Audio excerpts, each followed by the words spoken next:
रूस से खरीदे गए S-400 एयर डिफेंस सिस्टम ने तुर्की को जितना फायदा नहीं दिया उससे कहीं ज्यादा सरदर्द दे दिया है।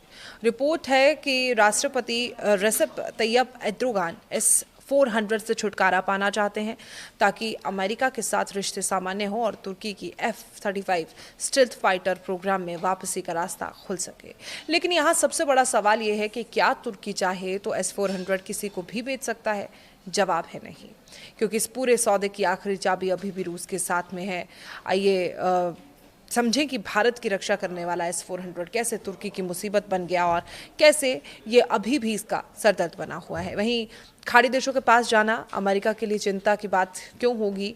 आखिर तुर्की के पास क्या ऑप्शन है और क्या भारत उसे बचा सकता है? तुर्की के अखबार हुर्रियत ने दावा किया है कि अंकारा S-400 सिस्टम को किसी खाड़ी देश को ट्रांसफर करने की तैयारी कर रहा है।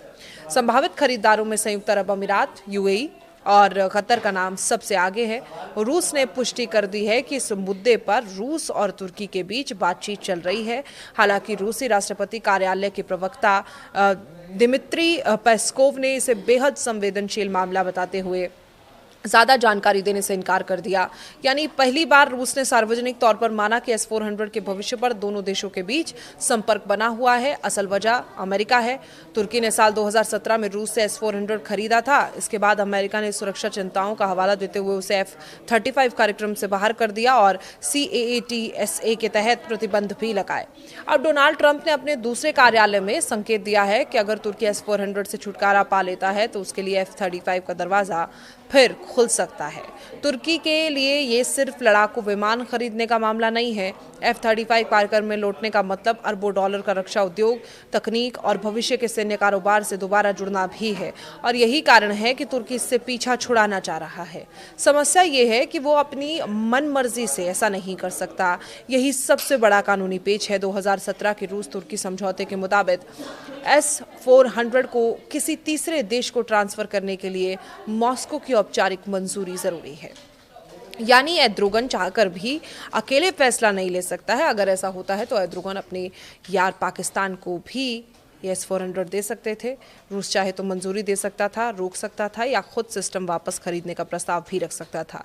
इसका जवाब अभी साफ नहीं है। रूस यूक्रेन युद्ध के कारण पुतिन अपनी एयर डिफेंस क्षमता मजबूत करना चाहते हैं। ऐसे में वो S-400 वापस अपने पास रखना चाहेंगे।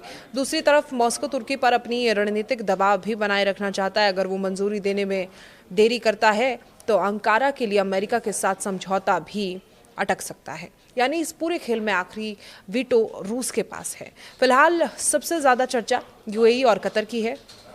ईरान और अमेरिका के हालिया सैन्य टकराव के बाद खाड़ी देशों ने अपनी एयर डिफेंस मजबूत करने की कोशिश तेज कर दी। ऐसे में S-400 उनके लिए अच्छा विकल्प बन सकता है। हालांकि किसी भी देश के नाम की आधिकारिक पुष्टि अभी तक नहीं हुई है, लेकिन इससे अमेरिका की नई परेशानी शुरू हो सकती है। यही कहानी दिलचस्प हो जाती है। तुर्की से S-400 हटाने से अमेरिका की एक सामान्य समस्या खत्म होगी, लेकिन अगर वही सिस्टम कतर या यूएई पहुंच गया तो अमेरिकी सैन्य ठिकानों के और ज़्यादा करीब आ जाएगा। कतर में अमेरिका का अल उदैद एयरबेस है, जबकि यूएई में भी अमेरिकी सैन्य मौजूदगी मजबूत है। यानी जिस रूसी रडार सिस्टम को अमेरिका तुर्की में F-35 के लिए खतरा बता रहा था, वही सिस्टम उसके अपने बड़े सैन्य अड्डों के आसपास पहुंच सकता है कुछ हद तक। हाँ, अगर S-400 अमेरिका बेस के पास सक्रिय रहता है तो अमेरिकी विमानों का डेटा जुटा सकता है। लेकिन दूसरी तरफ अमेरिका भी उसी सिस्टम के रडार, उसी फ्रीक्वेंसी, ट्रैकिंग क्षमता और कमजोरियों का अध्ययन कर सकता है। हालांकि रक्षा विशेषज्ञ मानते हैं कि रूस पहले ही S-400 भारत, चीन और तुर्की जैसे देशों को बेच चुका है। इसलिए निर्यात मॉडल में सबसे संवेदनशील तकनीक पहले से सीमित होती। इसके अलावा यूक्रेन युद्ध के दौरान पश्चिमी देशों को S-400 की क्षमताओं और कमजोरियों पर काफ़ी जानकारी पहले ही मिल चुकी है।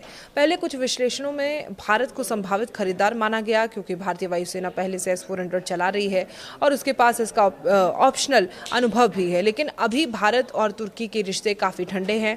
पाकिस्तान को लेकर दोनों देशों के मतभेद और हालिया तनाव ऐसे किसी सौदे की संभावना को फिलहाल नहीं दिखती। दुनिया की सबसे ताकतवर एयर डिफेंस प्रणालियों में गिने जाने वाले S-400 ट्रायम्फ को खरीदना कभी तुर्की की बड़ी रणनीतिक जीत माना गया था, लेकिन आज वही सिस्टम राष्ट्रपति रेसेप तैयब एर्दोगन के लिए सबसे बड़ी कूटनीतिक और सैन्य उलझनों में से एक बन गया है। वजह ये नहीं है कि अमेरिका नाराज हो गया, बल्कि इसलिए भी अब तुर्की चाहे तो भी इस सिस्टम को अपनी मर्जी से किसी दूसरे देश को नहीं बेच सकता। सवाल कि आखिर ऐसा क्यों? क्या एक देश हथियार खरीदने के बाद उसका मालिक नहीं बन सकता? और अगर तुर्की इससे छुटकारा चाहता है और तो आखिरी फैसला मॉस्को के हाथ में क्यों है? सबसे पहले आपको बताएंगे कि S-400 इतना खास क्यों है। रूस द्वारा विकसित ये लंबी दूरी की एयर डिफेंस प्रणाली लड़ाकू विमानों, ड्रोन, क्रूज मिसाइलों और कुछ प्रकार के बैलिस्टिक मिसाइलों को ट्रैक और इंटरसेप्ट करने की क्षमता रखती है। इसकी सबसे बड़ी ताकत इसका शक्तिशाली रडार नेटवर्क और एक साथ कई लक्ष्यों पर नजर रखने की क्षमता मानी जाती है। यही वजह है कि कई देशों ने इसे अपनी हवाई सुरक्षा मजबूत करने के लिए चुना। अब सवाल कि तुर्की ने इसे खरीदा ही क्यों था। 2017 में तुर्की ने रूस के साथ S-400 खरीदने का समझौता किया। उस समय अंकारा का कहना था कि उसे अपनी वायु सुरक्षा मजबूत करनी है और पश्चिमी देशों से उसकी जरूरत के अनुरूप शर्तों पर सिस्टम नहीं मिल रहा था।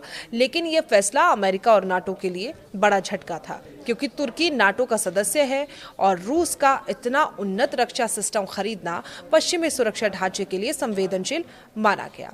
और यहीं से विवाद शुरू हुआ। अमेरिका ने कहा कि अगर S-400 और F-35 स्टील्थ फाइटर एक ही देश में होंगे तो रूस को अप्रत्यक्ष रूप से F-35 की क्षमताओं के बारे में संवेदनशील जानकारी मिलने का जोखिम बढ़ सकता है। अमेरिकी चिंता यह थी कि S-400 का रडार स्टील्थ विमान की गतिविधियों से जुड़ा तकनीकी डेटा एकत्र कर सकता है और इसी आधार पर अमेरिका ने तुर्की को F-35 कार्यक्रम से बाहर कर दिया और उस पर CAA-TSA कानून के तहत प्रतिबंध लगवाए। अब स्थिति बदलती दिख रही है। रिपोर्ट्स के मुताबिक तुर्की फिर से अमेरिका के साथ रिश्ते सुधारना चाहता है। अगर वो F-35 कार्यक्रम में लौटता है तो सिर्फ आधुनिक लड़ाकू विमान ही नहीं मिलेंगे उसे, बल्कि रक्षा उद्योग, तकनीक और अरबों डॉलर के औद्योगिक सहयोग का रास्ता भी खुल जाएगा।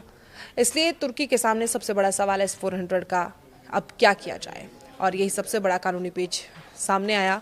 आमतौर पर लोग सोचते हैं कि कोई देश हथियार खरीद लेता है, उसका मालिक बन जाता है। इसके बारे में हमने आपको जानकारी दी, लेकिन उसे बेच कभी नहीं सकता।